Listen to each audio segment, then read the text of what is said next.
Untuk Kang Victor, terima kasih banyak sudah berbagi sama saya. Dan uangnya saya belikan HP untuk saya ngevlog. Selebihnya saya belikan untuk kebutuhan saya sehari-hari dengan keluarga. Dan saya banyak mendapatkan pelajaran dari Kang Victor, bahwasanya untuk apa berilmu tinggi, untuk apa berpikir mendalam, untuk apa punya pengetahuan luas, kalau rasa kita hanyalah segini, rasa kita cetek, rasa kita dangkal. Jadi intinya yang saya tangkap, Kang Victor berbagi terhadap saya pun memberikan sebuah pelajaran bahwasanya yang utama adalah rasamu, ketajaman rasamu, kedalaman rasamu, penghayatan rasamu terhadap sesama. Untuk Kang Victor sekali lagi terima kasih banyak. Semoga Kang Victor dan sekeluarga selalu diberikan kemudahan, kelancaran rezekinya, serta selalu intinya dalam ridho Allah Ta'ala. Assalamualaikum warahmatullahi wabarakatuh. Salam rahayu, salam sehat selalu untuk sahabat-sahabatku semua dimanapun kalian berada, dari Sabang sampai Merauke, dari Miangas sampai Pulau Rote. Seperti biasa teman-teman, berjumpa lagi bersama saya di channel TV Abah. Dan seperti biasa pula nanti kita akan dengarkan video-video Buya. Tapi sebelumnya saya ingin mengucapkan dulu terima kasih untuk Akang Victor. Dimana Akang Victor ini memberikan berbagi uangnya kepada saya 1.600.000 teman-teman. Saya sangat berterima kasih. Beliau dari Kalimantan Tengah, Palangkaraya. Saya ucapkan terima kasih untuk Kang Victor karena sudah memberikan uang kepada saya, dan uang itu saya manfaatkan untuk kebutuhan sehari-hari. Terima kasih Kang Victor. Seperti biasa teman-teman, kita mulai saja videonya, tidak usah berlama-lama. Tapi sebelumnya kita ngopi dulu teman-teman.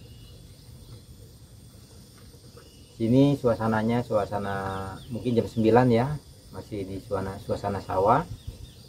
Bismillahirrahmanirrahim. Ngopi dulu teman-teman. Sebelum ngopi, bagi yang belum ngopi, silakan ngopi. Bagi yang sudah ngopi, ngopi lagi teman-teman. Sekali lagi Kang Victor, terima kasih saya ucapkan. Semoga Kang Victor dan keluarga selalu dalam ridho Allah Subhanahu wa Ta'ala. Amin ya rabbal alamin. Kita lanjutkan teman-teman. Maqaliul anwar al-qulubul asnaf.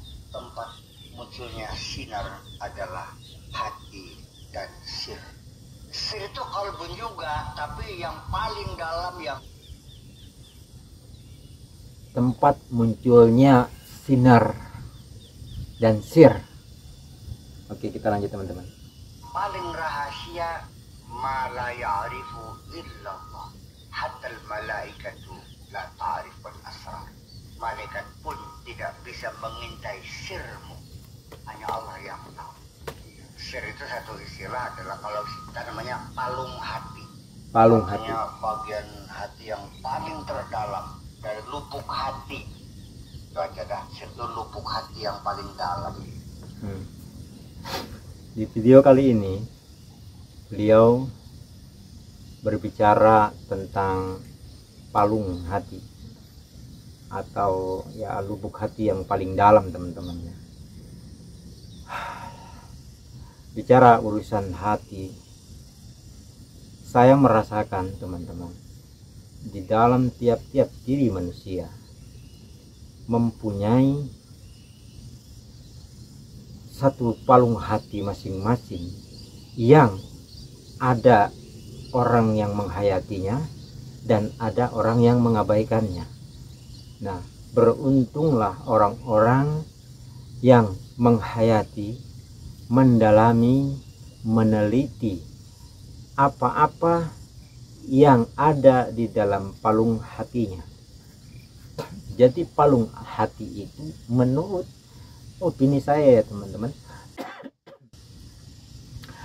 itu seperti sebuah satu alam kehidupan yang lain atau alam bawah sadar, kalau bahasa umumnya alam bawah sadar, di mana di dalam palung hati ini mempunyai sebuah kehidupan.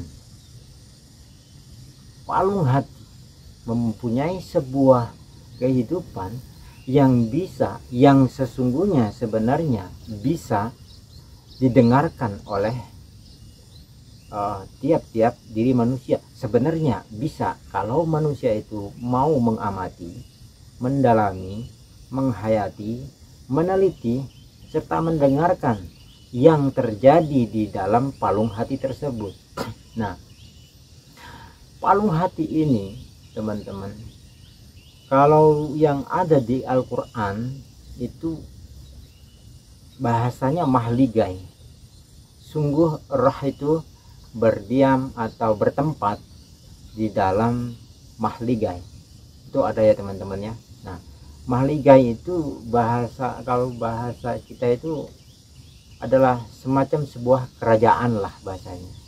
Kerajaan kalau menurut opini saya teman-teman. Jadi sebuah alam di mana alam itu mempunyai sebuah kerajaan. Nah, di alam inilah kita bisa, kalau kita bisa mengamati, menghayati, mencermati, serta meneliti, bahkan sampai mendengarkan dengan baik, maka teman-teman akan terjadilah satu koneksi, satu hubungan, keterkaitan, keterikatan. Nah, disitulah kenapa banyak para sufi itu termasuk beliau ya, termasuk beliau Buya Syakur Yasin selalu pernah berkata di dalam video-video beliau bahwasanya urusan dunia hanyalah untuk di kepala, dan urusan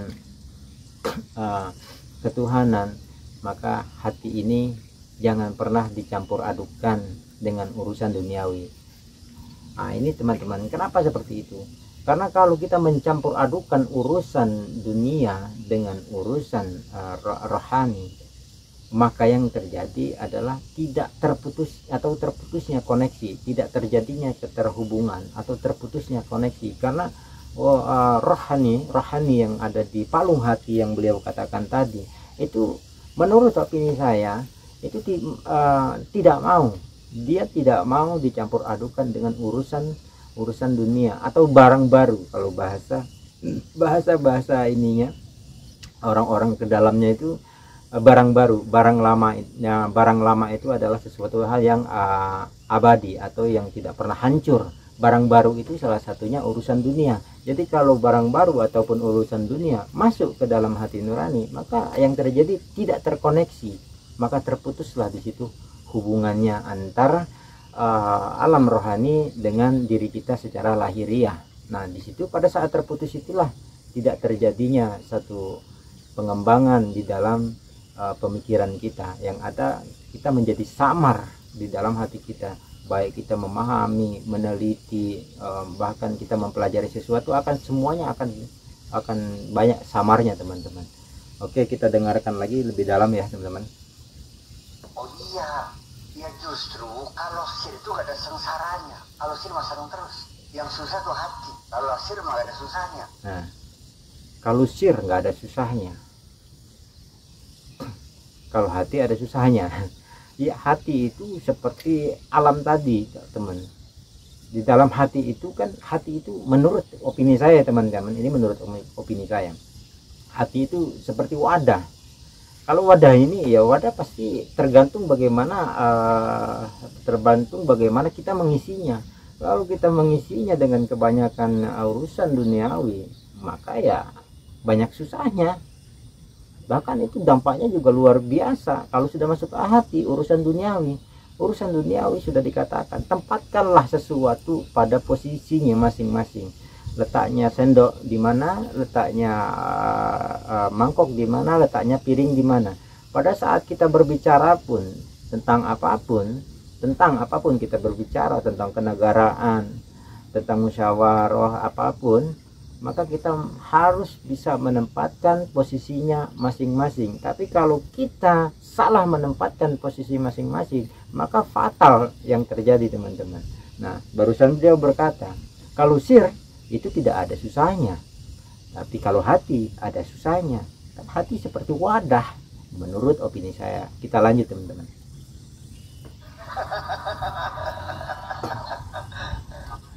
Kalau asirru itu secret, artinya rahasia, sir yang sangat dirahasiakan sekali, yang tahu hanya Allah. Kita sendiri juga kalau belum terlatih ya kita juga nggak tahu juga apa yang ada dalam sir kita nggak tahu. Nah, yang tahu,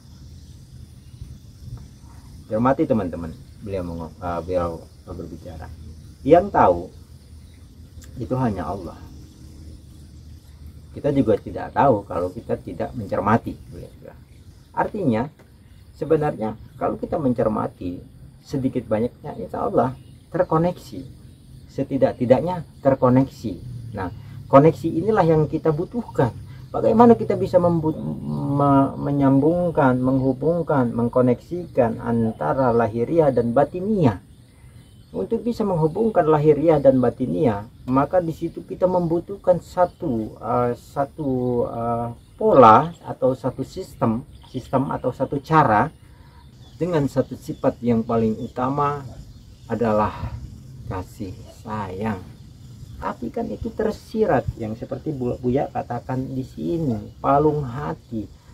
Beliau kalau terjadi kemarahan di dalam diri beliau, maka terputuslah koneksi itu.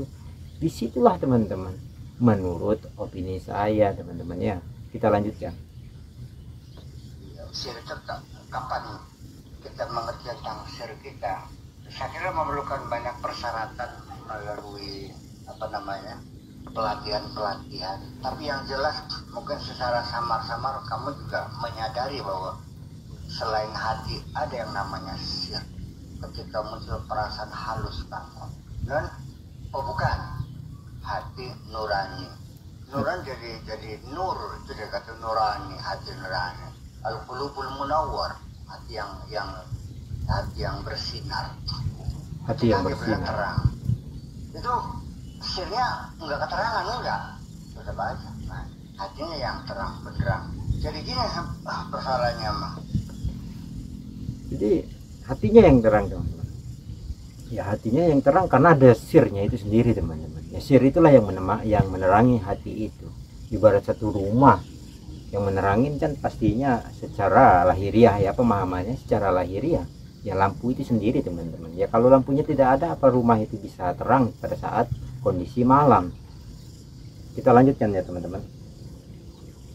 Ketika hatinya gelap, alam ini gelap. Ketika hatinya terang, alam ini terang. Ketika hatinya sempit, alam ini sempit. Ketika hatinya jembar, alam ini jembar. Ya, lihatnya begini. Apa yang kita sedihi, apa yang kita susahkan sih dalam kehidupan ini, sebetulnya karena hati kita sempit. Kultu al-matala' syam'u matla' dari zaraf makan dari atau zaraf zaman dari tala'a, artinya muncul, namanya matala', wa huwa mahallu tulu'i syamsi wa ghairiha, yaitu tempat terbitnya matahari dan lain sebagainya. Pokoknya tempat terbitnya sesuatu, tempat munculnya sesuatu namanya matla'. Wal anwar huna al waridat wal kushufat. Al anwar di sini al waridat, artinya keistimewaan yang Allah berikan kepada hambanya, kepada kekasihnya, atau dengan bahasa yang lebih populer lagi, kesaktian lah, kebolehan, kedikjayaan, keistimewaan. Ayam wal kusyufat lan uruni sejurni winara. Sekalipun ini mana kira-kira kusyuf itu tidak mesti harus urus sejurni winara, enggak, bukan begitu. Iya, pokoknya iya wis.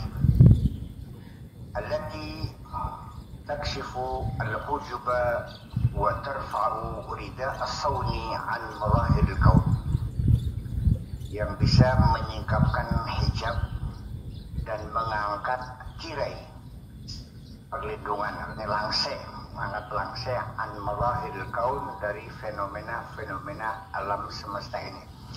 Selama ini kita hanya melihat apa yang kasat mata, yang tidak kelihatan terlalu banyak. Masih banyak juga yang tidak kelihatan daripada yang kelihatan. Makhluk yang ada di dalam lautan lebih banyak daripada yang ada di daratan. Yang tidak kelihatan mata lebih banyak daripada yang kelihatan.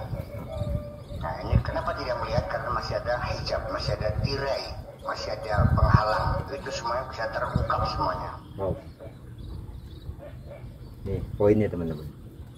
Barusan beliau katakan, masih banyak sesuatu misteri ataupun makhluk ataupun apapun itu lebih banyak yang tidak terlihatnya daripada yang kasat matanya, dan semua itu bisa terungkap. Diawalkan tadi hanya Allah dan orang-orang, mungkinnya orang-orang yang dikehendakin lah. Tapi kalau kita dengarkan lagi alur beliau berbicara, semua bisa terungkap asalkan hijab itu sendiri. Jadi disinilah teman-teman, bagaimana kita bisa mengkoneksikan antara rohani dan jasadi ini bisa terhubung. Kalau sudah terhubung, maka terbukanya lah si sir itu sendiri, dan terbukanya itu pun berlevel-level teman-teman, tergantung bagaimana proses masing-masing di antara tiap-tiap diri masing-masing. Contoh ya, ini contoh teman-teman, sekedar contoh. Mudah-mudahan apa yang opini ini yang saya utarakan ini mudah-mudahan bermanfaat ya teman-teman. Mudah-mudahan ada manfaatnya. Contoh, bagaimana caranya kita bisa mengkoneksikan antara jasadi dan rohani sehingga kita bisa membuka, kalau bahasa secara umum, membuka mata batin. Ini secara umum, tidak perlu puasa teman-teman bahasanya. Saat ini saya berbicara, kalau teman-teman terapkan, maka saat itu juga langsung terbuka, tapi dengan level-level tertentu ya teman-teman. Contoh, ini contohnya, rasa itu adalah mata, dan mata itu adalah rasa. Jadi kalau seandainya teman-teman sedang berada di satu tempat atau sedang ngapain lah bahasanya, teman-teman merasakan, tahu-tahu merasakan. Nah, pada saat teman itu merasakan, sebenarnya bukan bahasa merasakan itu adalah melihat. Kalau mau dikupas secara bahasa sirnya, bahasa sir itu rasa itu adalah melihat. Pada saat teman-teman merasakan, bukan mendengarkan bisikan rasa ya, berbeda lagi antara bisikan rasa dengan rasa, berbeda teman-teman. Kalau bisikan rasa itu sesuatu yang datang dari dalam rasa itu sendiri. Tapi kalau kita sendiri yang merasakan atau di sesuatu yang ada di dalam rasa itu sendiri, yaitu sir itu sendiri, maka sesungguhnya disitulah teman-teman sedang melihat. Contohnya seperti apa ya? Contohnya ini tinggal teman-teman kembangkan ya. Contohnya, seandainya kita berjauhan dengan istri, kita kerja di salah satu daerah di luar kota. Teman-teman seperti saya berada di Tasikmalaya, dan istri saya ada seandainya di Palangkaraya atau di Kalimantan Tengah. Nah, jarak berjauhan saya di Tasikmalaya dengan di Palangkaraya Kalimantan Tengah, pada saat saya sedang bekerja, pada saat saya sedang duduk, pada saat saya sedang termenung, pada saat saya sedang melakukan aktivitas apapun, tiba-tiba rasa itu datang, dan tiba-tiba rasa itu dalam bentuk istri yang datang. Seperti apa dalam bentuk istri yang datang rasa itu? Ya mungkin apa yang keadaan istri di sana yang terjadi. Contoh mungkin dia sedang sedih. Kalau dia sedang sedih, biasanya di situ ada semacam sebuah apa namanya, mungkin sebuah raut dia menangis gitu. Paling tidak ada sinyal itu teman-teman. Yang jelas intinya rasa adalah mata dan mata adalah rasa. Jadi pada saat teman-teman merasakan sesuatu, maka rangkailah sebuah rasa menjadi sebuah kata, dan rangkailah sebuah kata menjadi sebuah perwujudan nyata yang menjadi opini di dalam pemikiran kita. Itu menurut hemat saya teman-teman ya. Kita lanjut. Ya sementara kan kamu kan percaya malaikat sama jin, iblis kan masih katanya jare. Terus pernah dulu dalam malaikat jare. Iya. Jare. Nah itu yang ada paling nggak apa, gambar-gambar imajiner, yaitu kepalanya kotak, kemudian ada taringnya, ya kan begitu. Iya. Terus alisnya tebal, kupingnya lancip, kan gitu. Nah itu imajiner itu teman-teman. Jadi bisikan yang masuk ke rasa. Tapi kalau di alam rasa itu sendiri muncul dalam bentuk rasa dan menjadi sebuah kata-kata dan menjadi sebuah perwujudan nyata, di situ tidak ada lagi. Ini menurut opini saya teman-teman ya, menurut opini saya. Maka disitulah pinter-pinternya kita bisa mengolah apa yang ada di alam hati kita sendiri, sehingga kita benar-benar memahami secara utuh, menurut hemat saya, secara utuh tanpa terbagi sedikit pun. Kalau bisikan itu imajiner, benar, bisikan, oh gambarnya seperti ini, oh gambarnya seperti ini. Itu seperti semacam direkayasa sama diri kita sendiri. Sesuatu yang datang lah, karena itu bukan diri kita sendiri, intinya seperti itu. Sesuatu yang dirangkai, sesuatu yang dirancang, sudah masuk sisi manusiawinya di situ. Kita lanjut. Kayak kelelawar itu ya sah-sah saja imajinasi. Ya. Wa qad taqaddama anna an-nafsa wal 'aqla wal qalba wal ruha was sirra 'inda kathir min as-sufiyati syai'un wahid. Seperti sudah kita uraikan pada fasal-fasal yang terdahulu bahwa nafsu, akal, hati, roh dan sir, semuanya itu menurut para ahli sufi adalah sesuatu yang satu. Itu juga. Wamahya. Bentar dulu teman-teman. Kita ulang sedikit. Kita ulang sedikit. Ada sedikit poin. Nah itu yang ada paling nggak apa, gambar-gambar imajiner, yaitu kepalanya kotak, kemudian ada taringnya, ya kan begitu. Terus alisnya tebal, kupingnya lancip, kan gitu, kayak kelelawar. Itu ya sah-sah saja imajinasi. Wa qad taqaddama anna an-nafsa wal 'aqla wal qalba wal ruha was sirra 'inda kathir min as-sufiyati syai'un wahid. Seperti sudah kita uraikan pada fasal-fasal yang terdahulu bahwa nafsu, akal, hati, roh dan sir. Nafsu, akal, hati dan sir, semuanya itu menurut para ahli sufi adalah sesuatu yang satu. Menurut para sufi adalah sesuatu yang satu. Ini teman, menurut para sufi itu sesuatu hal yang satu. Sangat setuju saya menurut para sufi. Hanya saja itu dia mempunyai wadah dan tempat-tempatnya saja teman-teman. Pada hakikatnya di dalamnya itu satu, itu juga. di dalam wadahnya itulah sebenarnya yang satu itu sebenarnya. Cuman dalam bentuk sir, akal kan ibarat menurut untuk gampang dicernanya menurut hemat saya teman-teman ya. Taruhlah akal itu tempat, taruhlah nafsu itu tempat wadahnya. Jadi wadah-wadah lah semua itu. Tapi di dalamnya itu satu, yaitu di dalamnya itu sebenarnya. Itu yang dikatakan satu. Oke, kita lanjut. Itu juga.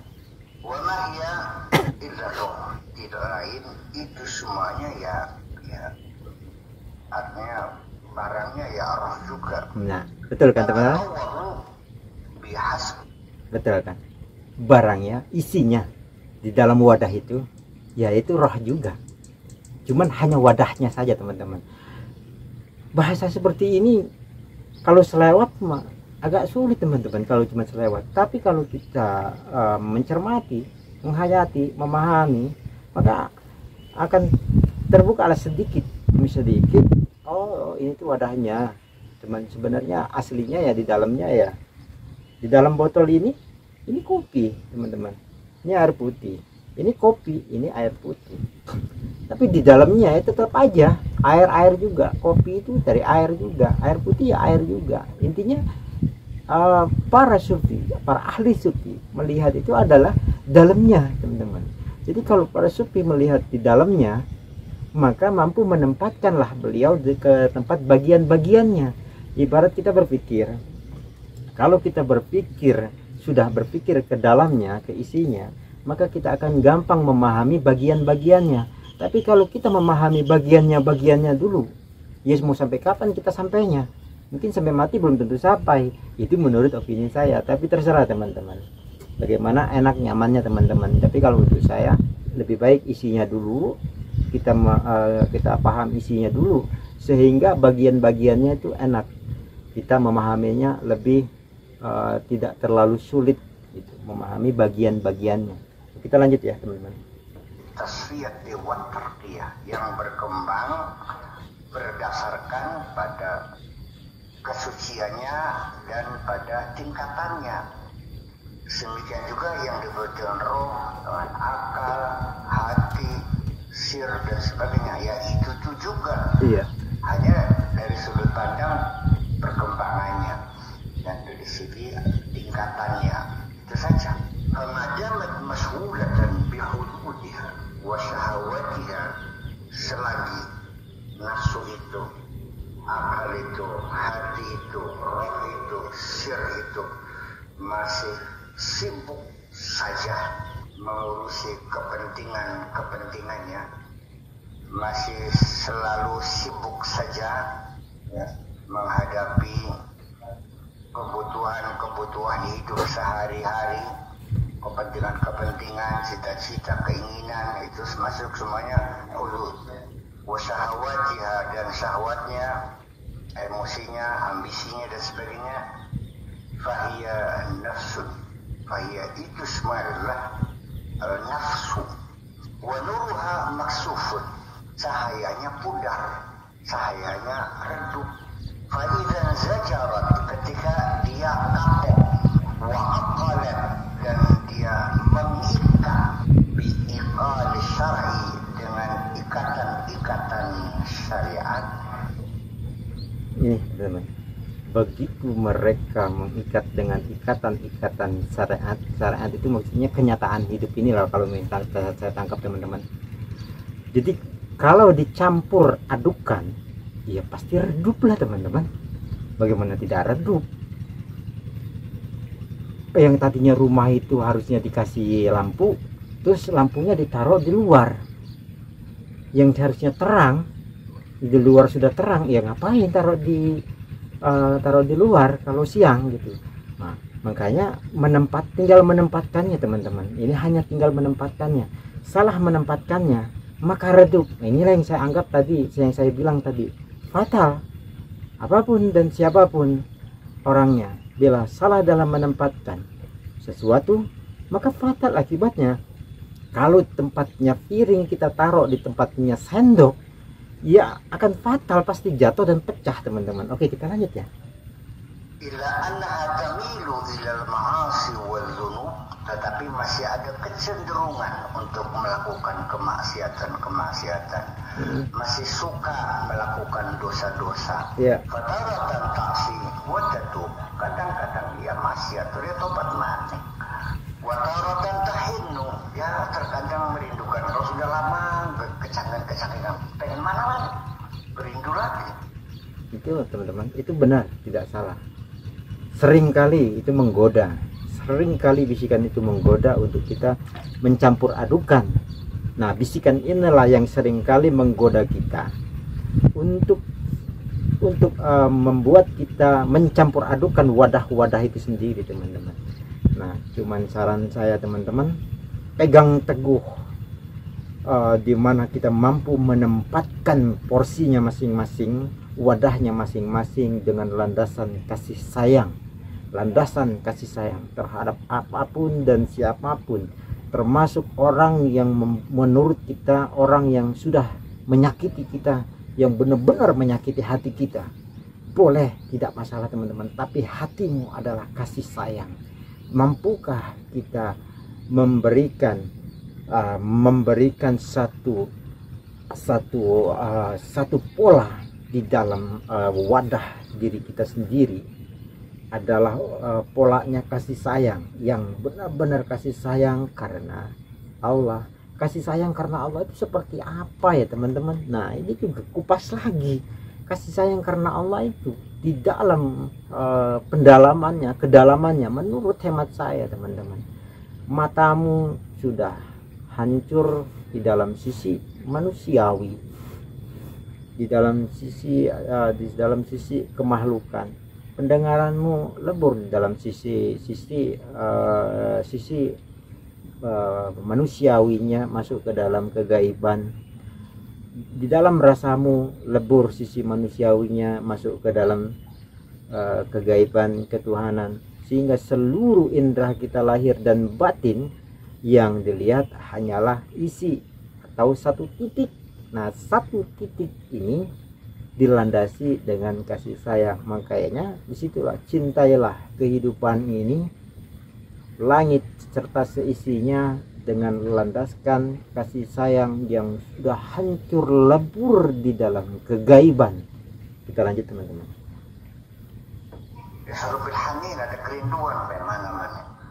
Wata'ub tulia balik mana ini bersama sumiat aklan. Nah, kalau begitu disebutnya akal. Yang masih selalu melakukan dosa, yang selalu sering melakukan kesalahan, itu namanya akal.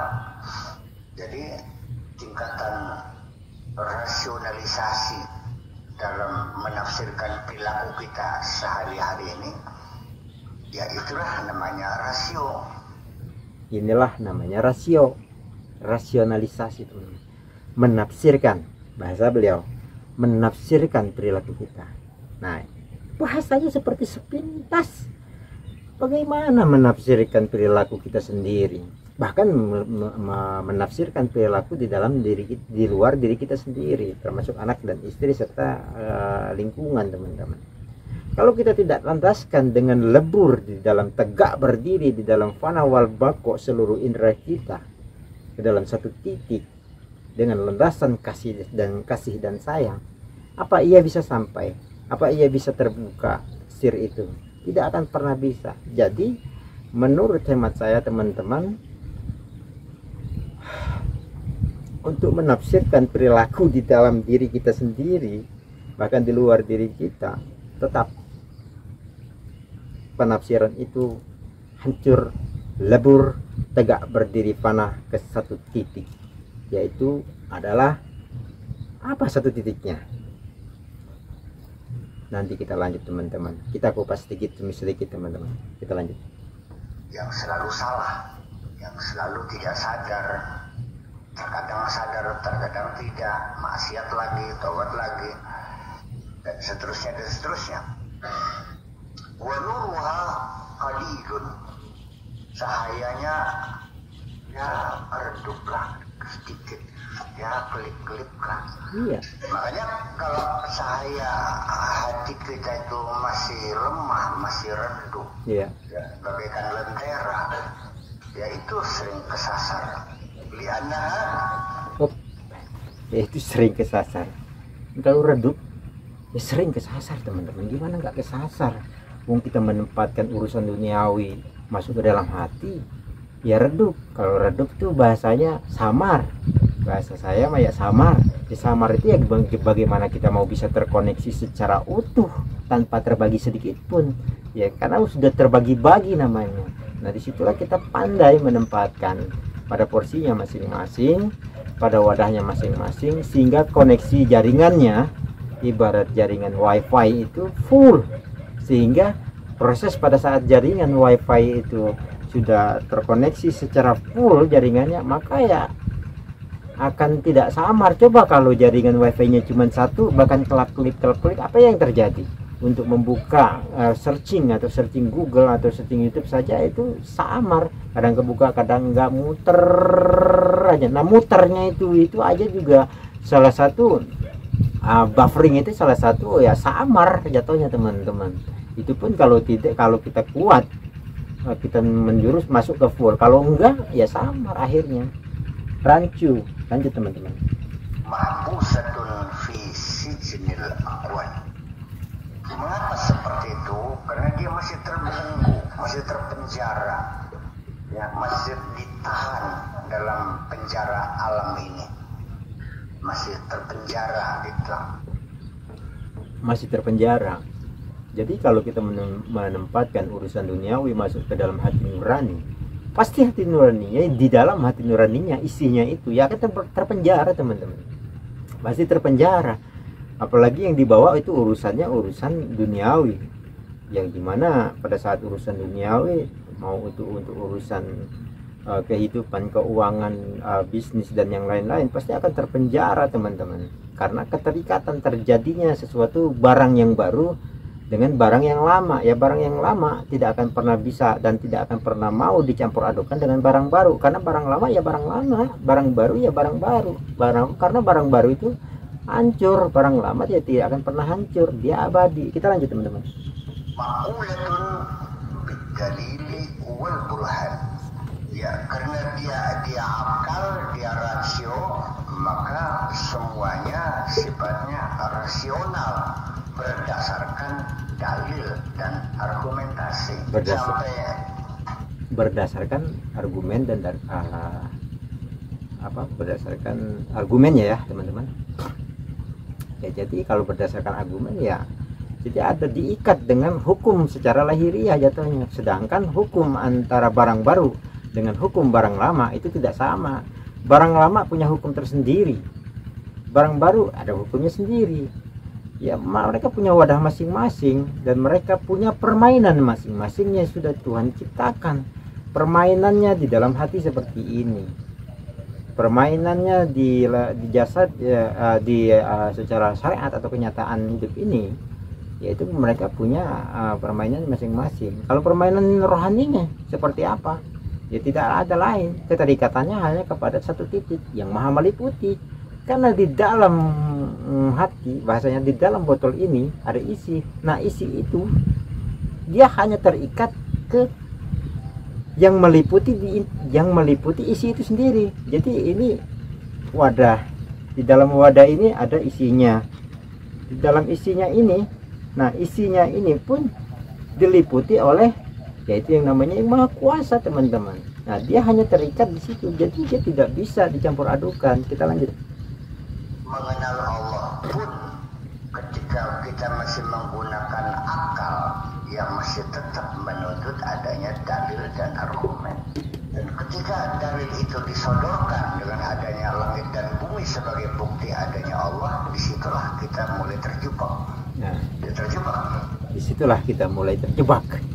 Terjebak itu maksudnya akal secara syariat kehidupan atau kenyataan dengan akal secara rohani menurut saya teman-teman ya. Kalau akal secara syariat ya mereka punya permainan, ya bahasanya permainan sendiri-sendiri, mereka punya hukum sendiri-sendiri. Tidak bisa, intinya seperti itu teman-teman. Bahasa yang lebih gampang, lebih nyaman, lebih enak kita pahami. Intinya di dalam kehidupan duniawi, di dalam kehidupan rohani, itu punya hukum tersendiri dan punya permainan tersendiri, punya aturan tersendiri, teman-teman. Kita lanjut.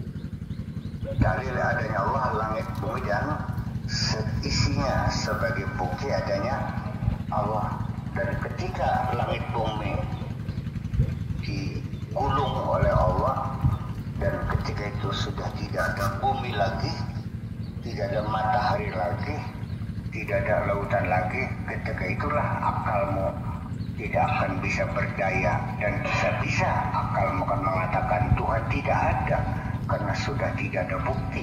Ya, tetapi ya saya masih bisa mentolerir lah untuk orang awam masih yang yakin Allah ada dengan alasan bukti, dengan argumentasi. Maksudnya teman-teman, masih wajar lah kata beliau, bahasa kita mah paling tidak ya teman-teman, kita tidak boleh merendahkan apapun dan siapapun. Paling tidak kalau seandainya belum mengerti secara utuh pengetahuan tentang ketauhidan, paling tidaklah kita sudah mau melakukan satu kebaikan, paling tidaklah dalam bentuk zakat, dalam bentuk kita sholat 5 waktu paling tidak.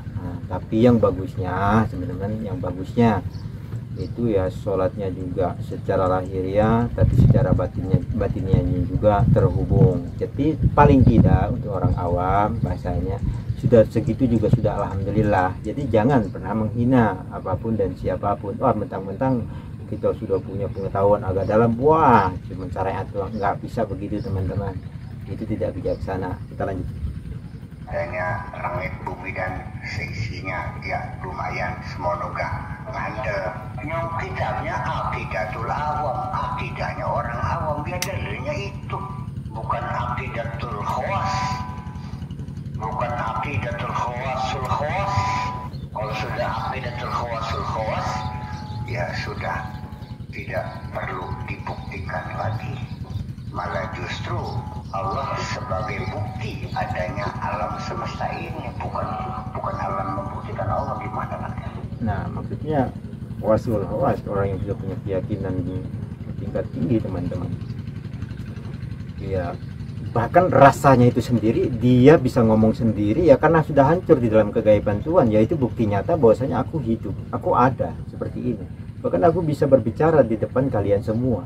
Apa bukan itu sebuah bukti? Paling tidak rasa yang hidup yang ada. Saya bisa memandang diri saya sendiri di depan kaca. Bukankah itu sebuah kenyataan sebenarnya ya, seperti itu teman-teman. Kita lanjut. Masa sesuatu yang wajibul wujud dibuktikan oleh yang mungkinat, majin akal gitu. Faidah sakanat anil ma'asi, ketika dia tenang, tentram, tidak mudah tergoda untuk melakukan kemaksiatan. Ila anna tanqalibu, hanya sering molak-malik, sering molak-malik ini. Bainal ghaflati wal yaqظah, kok sadar kok eling kok disadar. Wa bainal ihtimam bil ta'ati wal ma'siyah, kemudian juga masih melencong-melencong, masih meledri antara taat dan maksiat, kobeli. Sumiyat qalban. Nah, kalau begitu, kalau sesuatu yang sifatnya masih sering taqallub, ya, masih taqallub, sumiyat qalban disebut dengan hati, masih sedang ia taqallub. Sumiyal qalbu qalban li'annahu yataqallabu.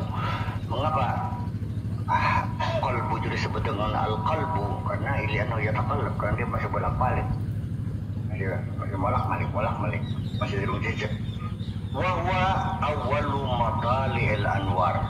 Nah, itu baru permulaan munculnya penyinaran.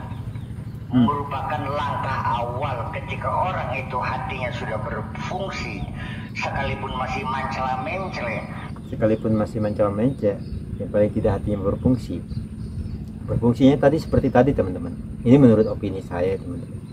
Kita bisa menempatkan wadahnya sehingga kita belajar mengkoneksikan antara lahiriah dan batiniah, alam bawah sadar lah bahasanya. Paling tidak saya Kalau saya teman-teman ya, saya memulainya dari rasa. Rasa adalah melihat, melihat adalah rasa. Apapun yang engkau rasakan, yang ada di dalam dirimu, bukan bukan di luar hatimu, maka engkau sedang melihat sesuatu. Maka rasa itu rangkailah menjadi sebuah kata-kata, dan rangkailah sebuah kata-kata itu menjadi sebuah perwujudan yang nyata di dalam hati, di dalam diri. Kita lanjut teman-teman. Sekalipun masih sering beliau masih ada neling, tapi karena dia sudah levelnya sudah sampai situ, sudah disebut dengan hati, itu pun lumayan sudah merupakan awal daripada proses penyinaran itu sendiri.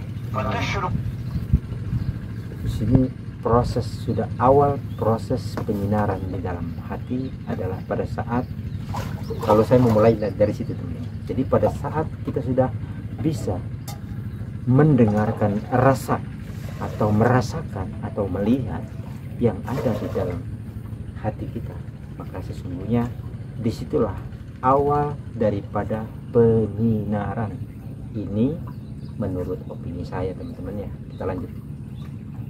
Walihi anwar tawajjuh, mulai di situ mencorong, mulai bersinar anwar tawajjuh. Jadi penyinaran atau sinar-sinar tawajjuh, dari kata tawajjah menghadap, baru muncul kesadaran mau menghadap, baru muncul motivasi untuk melakukan perbaikan, baru nongol keinginan ingin meningkatkan kualitas, karena hatinya sudah mulai berfungsi. Kalau ada orang salah ditegur lalu marah, berarti dia belum punya niat untuk memperbaiki diri. Kalau orang ditegur masih marah, berarti belum punya niat untuk memperbaiki diri. Itu bahasanya sangat sederhana dan terkesan biasa-biasa saja. Tapi kalau kita menghayati, mendalami, serta meneliti teman-teman, itu masuknya di dalam penciptaan kasih sayang. Kalau seandainya kita di dalam hati kita, kalau di dalam hati kita sudah tertanam kasih sayang yang utuh, atau di dalam kasih sayang ketuhanan yang saya sebutkan tadi, saya sayang di dalam ketuhanan fana wal baqo, maka Pak, silahkan. Maka di situ ya kita tidak akan marah teman-teman. Mau marah di mana? Sedangkan posisinya kita sudah tempatkan di situ. Barang siapa di dalam kehidupan ini sudah mempunyai dasar kasih sayang yang tulus atas ketuhanan, maka rasakan sendiri sama teman-teman, buktikan sendiri. Pada saat saya sedang berbicara seperti ini, teman-teman melebur seluruh indera lahir dan batin di dalam satu titik dengan dasar kasih sayang teman-teman. Maka apa yang terjadi? Terbukanya, dan di situ mulainya penyinaran teman-teman. Kita lanjut. Karena dia sudah merasa puas, seolah-olah dia sudah mencapai puncak untuk kebenaran. Ketika ditegur dengan yakin, yang menegur itu adalah orang yang tidak paham dengan kebenarannya, berbalik menyalahkan orang yang menegur itu karena dia tersinggung, ujung-ujungnya ngecek ulet. Ya. Siapa yang kebanyakan orang yang punya watak begitu? Biasanya orang alim. Tersebut ustadz, kalau tahu kiai. Waduh. Nah ini yang disebutnya ustadz atau orang alim teman-teman. Tapi sebenarnya itu kan bahasa titelnya, aslinya ya bukan seperti itu. Itu kan Buya, pada saat Buya mengatakan tadi seperti itu keluar itu bahasanya. Beliau keluar bahasanya, keluar dalam arti memberikan contoh bahwasanya ya kalau kita tembak aslinya orang alim yang sesungguhnya ya nggak seperti itu aslinya teman-teman. Cuman beliau memberikan, menyentil lah ya, beliau memberikan sedikit pelajaran bahwasanya kalau orang ustadz, ya ustadz itu sebenarnya aslinya mau diomongin atau ditegur dengan baik ya nggak ada masalah, justru malah ya berterima kasihnya luar biasa. Tapi kan terkadang manusia, teman-teman, kita bukan menegur, kita menyampaikan sesuatu kebenaran saja dalam bentuk apapun dengan cara yang baik saja, belum tentu orang mau menerima, bahkan bisa marah, apalagi dengan keburukan, teman-teman. Kita lanjut. Tataradafu alihi al-waridat, dan masih terus berlangsung silih berganti tataradafu alihi al-waridat, ya, kesaktian, kelebihannya, ya, kemuliaannya, kecanggihannya kadang-kadang juga muncul. Wa ya anwar tawajjuh, yaitu anwar sinar tawajjuh, hatta yaskuna ilallah wa itma'inna bidzikrillah, sehingga merasa tenang dan damai menghadap Allah dan merasa tenteram ketika dia mengingat Allah, berzikir Allah.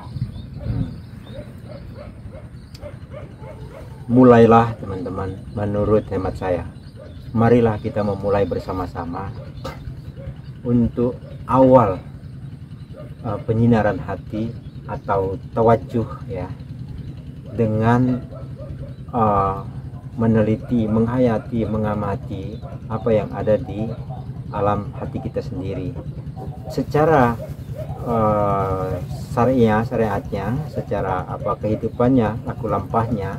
Kita memulai dari perilaku kita dulu, teman-teman, dari memulainya. Jadi ada satu pola dengan wadah yang berbeda-beda, sehingga kita bisa memulai. Dari mana memulainya terserah, teman-teman. Kalau sebagai contoh saja, sebagai contoh secara syariatnya ataupun secara kehidupannya, laku lampahnya, mulailah dari sendal. Kalau saya memulai dari sendal, teman-teman, biasanya saya memulai dan mengharuskan untuk diri saya sendiri, setiap saya memakai sendal ini dan saya taruh sendal ini pada saat saya masuk ke dalam rumah, masuk ke masjid, masuk kemanapun, mulailah sendal ini kita dengan lurus. Kan kebanyakan sendal itu kadang-kadang orang naruh sendal itu ada yang begini, ada yang begini, ada yang begini. Mulailah dengan pada saat kita masuk ke rumah dengan sendal itu kita taruh yang lurus seperti ini, teman. Nah,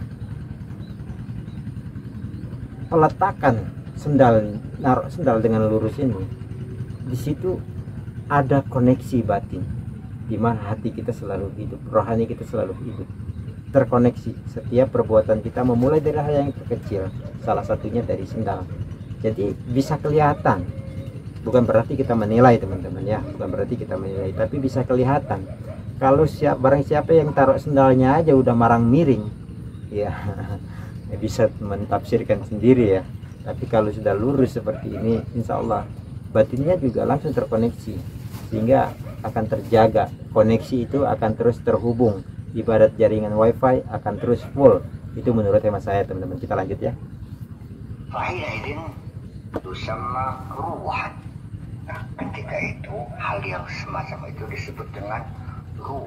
Wa huwa awwalu matali anwaril muwajahah, yaitu awal daripada proses penyinaran penghadapan, yaitu sudah muwajahah, artinya berhadapan, bersanding, bertatapan, sudah mampu menatap kebenaran. Yang tadi baru mau menghadap kebenaran. Kalau sudah ruh itu sudah menghadap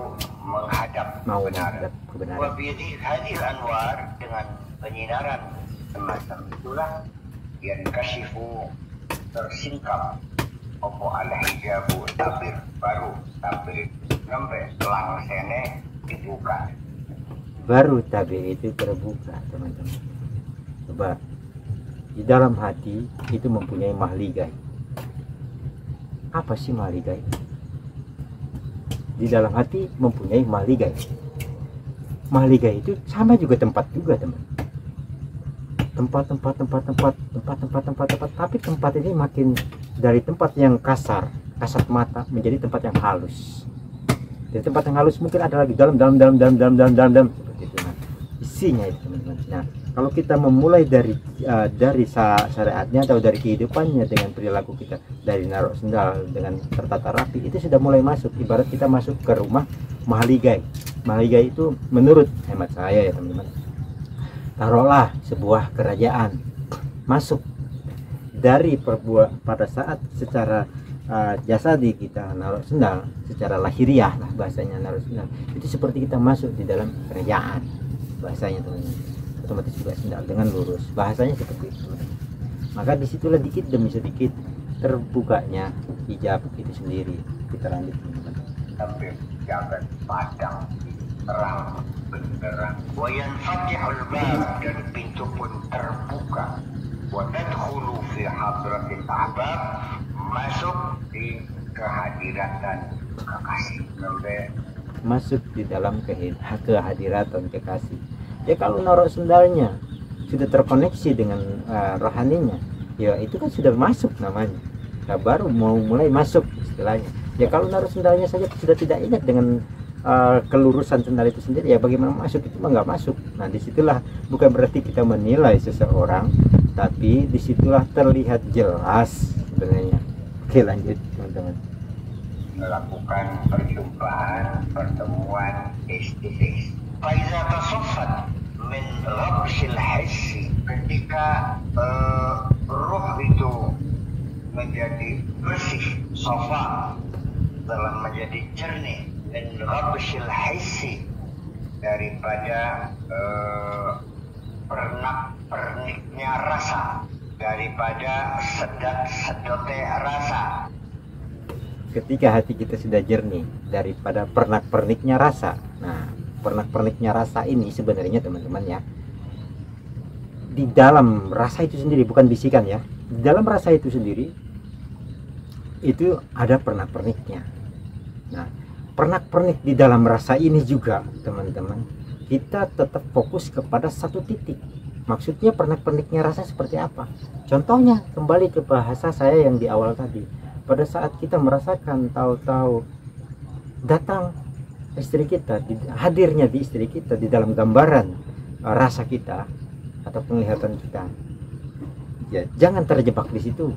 Tetap kembali kepada satu titik fokus. Anggaplah pernak-pernik itu hanya sebagai satu notifikasi, pemberitahuan semata, tak gitu.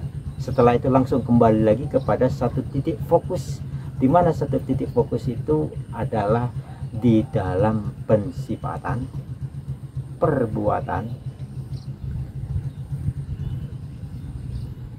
asma, dan wujud itu sendiri. Itulah satu titik tadi yang saya sampaikan sebelumnya tadi. Tapi apapun yang saya bicarakan ini hanyalah opini saya sendiri teman-teman. Bukan saya mengajak teman-teman untuk seperti pemikiran saya, tidak. Tapi apabila ada manfaatnya silakan teman-teman ambil. Kalau tidak ada manfaatnya ataupun banyak keburukannya, buang jauh-jauh teman. Kita lanjut. Indera kita, jadi panca indera kita ini sudah tidak lagi digoyang-goyang. Mata anteng, hidung anteng, telinga anteng, semuanya tenang. Wa tataharat min qadaril aghyar, dan suci ketika roh itu telah bersih dari pernak-perniknya rasa, dan suci dari kotoran-kotoran alam semesta, dari qadir aghyar, dari keruhnya benda-benda yang ada di sekitar kita ini. Jernihnya hati dari keruhnya urusan duniawi, intinya gitu teman-teman bahasanya. Kalau urusan duniawi masuk dalam hati, itu yang dikatakan benda-benda tadi, barang baru. Nah, kalau yang pernak-pernik rasa itu hanyalah notif, sehingga kita kokoh. Maksudnya buya seperti itu, bahasanya buya, bahasanya seperti sepele teman-teman. Tapi itu nggak bisa dianggap sepele pengetahuannya. Bagaimana beliau mau menyampaikan hal-hal seperti ini? Untuk ya mungkin sekedar tips-tips bahasanya saja beliau sampaikan seperti ini, tapi sesungguhnya percayalah teman-teman, menurut hemat saya, menurut pengetahuan saya, dan menurut opini saya, ilmu pengetahuan yang beliau pegang ini adalah ilmu yang dicari seluruh makhluk. Itu opini saya, menurut saya teman-teman ya, ilmu yang dicari seluruh makhluk. Kita lanjut teman-teman. Artinya sudah tidak lagi melihat bahwa berlian itu lebih berharga dari batu kali. Dalam pikirannya berlian batu koral ya batu, ya sama batunya. Ya sama batunya. Jadi teman-teman tidak goyah, itu kalau di situ larinya tidak goyah, dalam arti mau terjadi pertengkaran di dalam rumah tangga ataupun kedamaian di dalam rumah tangga sama saja teman-teman. Karena kenapa dibilang sama saja? Ya karena pandai menempatkannya. Urusan hati tetap tidak goyah. Hati urusannya adalah kembali kepada ketuhanan. Urusan duniawi mau dibeda-beda ya silakan sampai di kepala saja, tempatkan wadahnya masing-masing.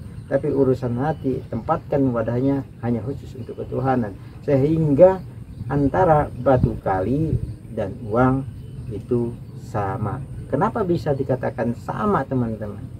Karena sudah tidak ada lagi urusan-urusan duniawi di situ. Makanya di situ sama. Tidak pernah melihat batu kali itu murah dan tidak pernah melihat uang itu mahal atau batu berlian itu mahal. Bukan itu yang menjadi poinnya untuk urusan ketuhanan.